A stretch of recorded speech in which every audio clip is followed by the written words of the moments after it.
তিন ভাই পারিবারিক বৈঠকে বসেছে। কয় ভাই?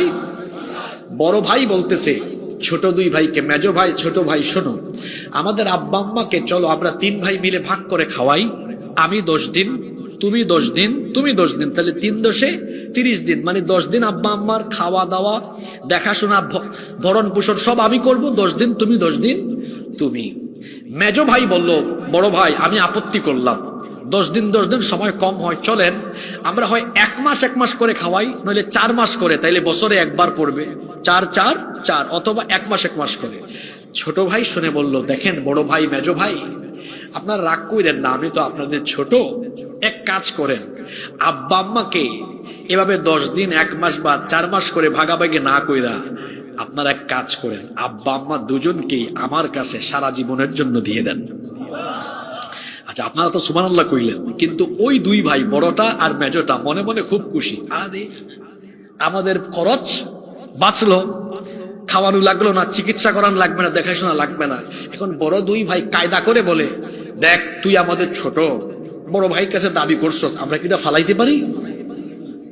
যা তুই ছোট ভাই হিসাবে তোর দাবি আমরা পূরণ করলাম, আদর করে তোর দাবি আমরা মেনে নিলাম। এই তিনজনের আলাপ শুনেছেন আরেক চাচা এসে ওই ছোট ছেলেকে বলতেছেন বাবা তুমি তো বড় ব্যাককল। এখন ছোট ছেলে বলতে চায় চাচা আপনি আমাকে ব্যাককল বললেন কেন? ব্যাককল বলবো না, তোমার দুই ভাই দায়িত্ব নিতে চাইলো, তুমি তাদেরকে দায়িত্ব না দিয়ে একাই নিয়ে ফেললা, এখন তো তোমার খরচ বাড়লো, তোমার তো বেশি বেশি টাকা খরচ হবে, তুমি ব্যাককল না? তখন ছোট ছেলে বলল চাচা রাগ কইরেন না, আপনি বাপের সমান মানুষ, আপনিও ব্যাককল, আমার দুই ভাইও ব্যাককল। চাচা বলতেছে হ্যাঁ তুমি আমাকে ব্যাককল বললা কেন? এই ছোট ছেলে বলতেছে আমার দুই ভাই ব্যাককল, আপনিও ব্যাককল, এটা এজন্য বলেছি আমার আব্বা আম্মার জন্য খরচ করলে আমার কমবে না, আমি জানি আমার আব্বা আম্মার পেছনে আমি যদি খরচ করি তারা যদি দোয়া নাও করে, কিন্তু তাদের মন যদি আমার উপর সন্তুষ্ট থাকে সম্পদ কি আর কমবে? আমি ভালো করেই জানি গোটা দুনিয়ার সম্পদ আল্লাহ আমার পায়ের তলায় ফেলায় দিবে। কি বুঝলেন ঘটনা থেকে? বুদ্ধিমান সন্তান কখনো তার পিতামাতাকে ভাগ করে না। আমাদের গ্রামগুলোতে অনেক পরিবার আছে 3 ভাই 4 ভাই ভাগ করে খাওয়ায়। আরে আপনি তো এমন সন্তান হবেন, কিসের ভাগ করবেন? চিরজীবন মা বাবার খেদমত করবেন। আব্বা আম্মার খেদমত করতে পারা সৌভাগ্যের ব্যাপার, কারণ রাসূল বলেছেন যার ঘরে আব্বা আম্মা আছে তার ঘরেই তার জন্য জান্নাত আছে। সুবহানাল্লাহ। তা আমার আব্বা আম্মা বেঁচে থাকা মানে সবচেয়ে বড় কথা কি জানেন? আব্বা আম্মা থাকা মানে আমার জন্য দোয়া করার মানুষ এখনো। আরে আপনাদের মাহফিলে আমি যখন আসতেছিলাম আমার তো বাবা নেই, আমার মাকে ফোন করলাম, আম্মা একটু দোয়া করেন, আমি সুনামগঞ্জে যাচ্ছি, রাস্তায় কুয়াশা, দোয়া করেন, রাস্তায় কুয়াশা আছে, আল্লাহ যেন হেফাজত করেন। এই মাটাও যখন থাকবে না কার কাছেই দোয়াটা চাইবেন বলেন?